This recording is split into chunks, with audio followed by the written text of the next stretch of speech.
మేమైతే ఇంటికెళ్ళిపోతున్నాం. నా ఆనందం అయితే మామూలుగా ఉండదనమాట. నేనేదో సంవత్సరాలు, సంవత్సరాలు అటు ఉన్నట్టే ఫీల్ అయితా.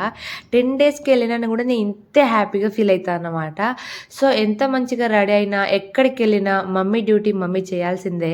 ఎందుకంటే అందరు తినాలి కాబట్టి. సో, మంచిగా రెడీ అయిపోయినాను. పిల్లలు కూడా రెడీ చేసేసినాను నేనైతే. ఇక్కడైతే మంచిగా ఉప్మా ప్రిపేర్ చేసుకున్నా మార్నింగే. ఎందుకంటే మళ్ళీ బస్‌లో ఎళ్తాం గదా! ఆకలైతది. ఎక్కడ టిఫిన్స్ ఆపి తినలేం కాబట్టి ఉప్మా అయితే ఈజీగా స్పూన్‌తో తినేయొచ్చు. ఇక్కడ యువరాణి లెక్క ఫీల్ అయిపోతున్నా. కానీ పని మనిషి చేసే పనులన్నీ చేస్తా ఉంటా నేను. అందరూ అంతే అనుకోండి. But it gives happiness. మా చిక్కు బాబు అయితే రాగానే మమ్మీ నమ్ అంటుంటే నాకు ఎంత హ్యాపీగా అనిపిస్తదో. నేను వండింది వాడు ఒక్కడు తింటే నాకు చాలా అనిపిచ్చేస్తది. మేమైతే మంచిగా ర్యాపిడో బుక్ చేసేసుకొని ఉప్పల్ వరకు అయితే ఎళ్ళిపోయినాము. ఇక్కడ మా బావ అయితే ఎంత నవ్విస్తాడంటే నాకు అసలు నవ్వి చావాలన్నమాట. ఆయనకు జరిగిన ఫన్నీ థింగ్స్ అన్నీ నాతో షేర్ చేసుకుంటా ఉంటాడు. మా చిట్టి బాబు అయితే మా మధ్యలో కూర్చొని ఎంత పెద్దగా అయిపోయిండనమాట. సో, మేము మా మీద కూర్చోబెట్టుకుంటామంటే no I will set in middle అన్నట్టు వాడే కూర్చుంటుండు. అంత పెద్దగా అయిపోతుండు.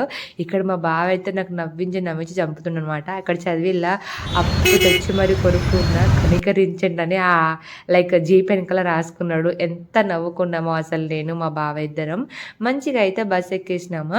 అండ్ స్వర్ణగిరిని ఎవ్వరు దర్శించకపోతే ఎయిర్పోర్ట్ వరకు అయితే దర్శనం అయితే చేసేసుకోండి.